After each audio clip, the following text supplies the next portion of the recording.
So today we started with a bunch of drills for the left hand to create finger independence because we want to play this.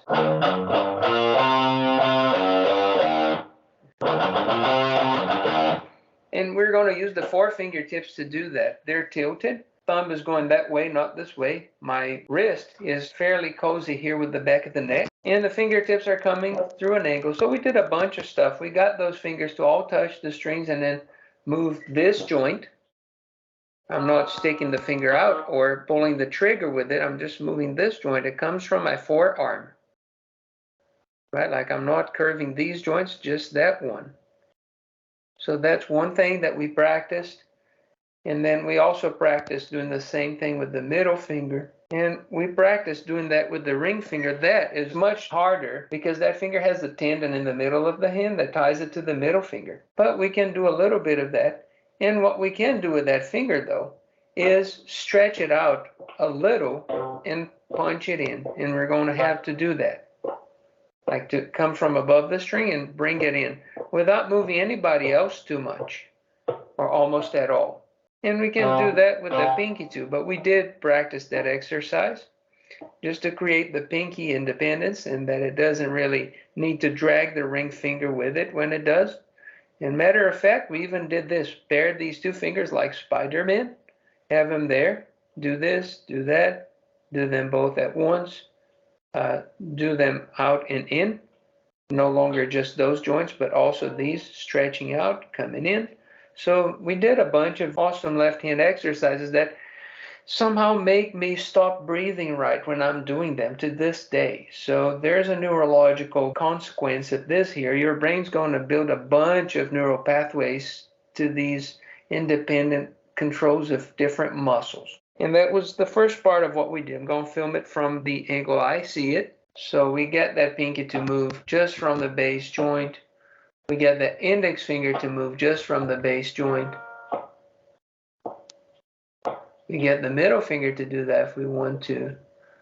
We can't really do much of that with the ring. It only goes that far. But we can do this to it, and we can do this to this one as well. We can move it, stretching it almost as if we were going to flip somebody off. And so with that, and so with that. Middle finger. Ring finger. That's one sequence to drill.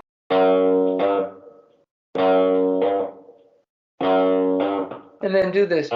That's all I need to do. You can start pulling the trigger with it. It doesn't go as far as a trigger would. It just presses the string. I'm not picking that. That's just a distortion catching the sound of me pushing the string into the fret. And I can do that with the pinky as well. The smaller we can move this, the better.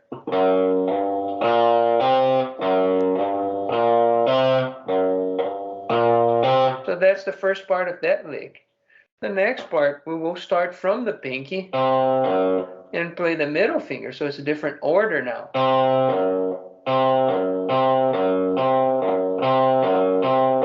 When you do the pinky, what we're trying to make sure is that this doesn't happen.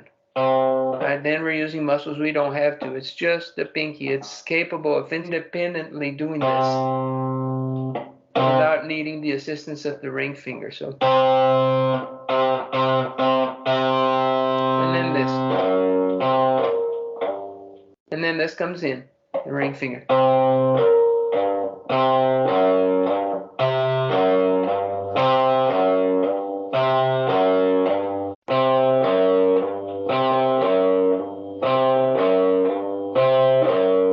So for the left hand, that's pretty much all we need. Pick-wise, we have down, up,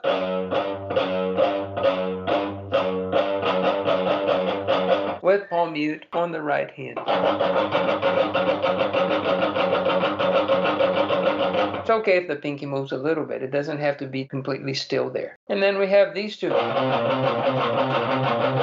On the 5th string, 2nd and 4th frets, down, up.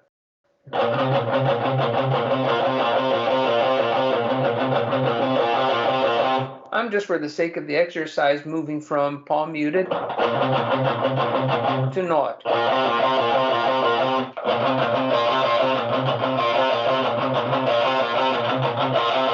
It's a slight different wrist position here. And then we do this.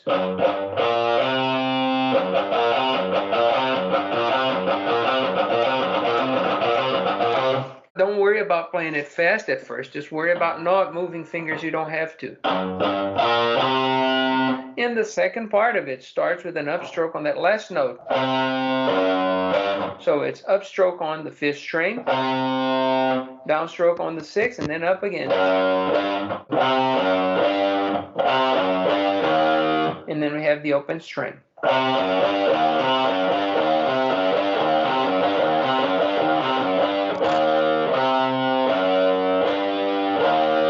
All we need to add to that is a beginning open E string with an upstroke though.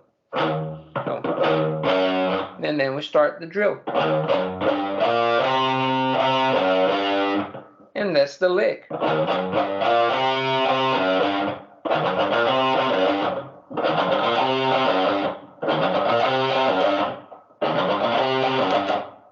In the sequence of the tune, what we have is the open E string to come back here and start the chords again. So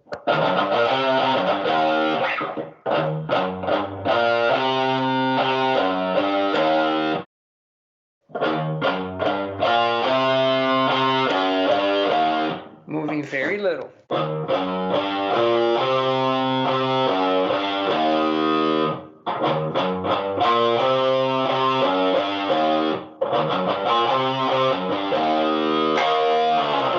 And at the end, we have a power chord sort of pre-shaped in the hand already. All we have to do is move it here to the 7th fret and play it.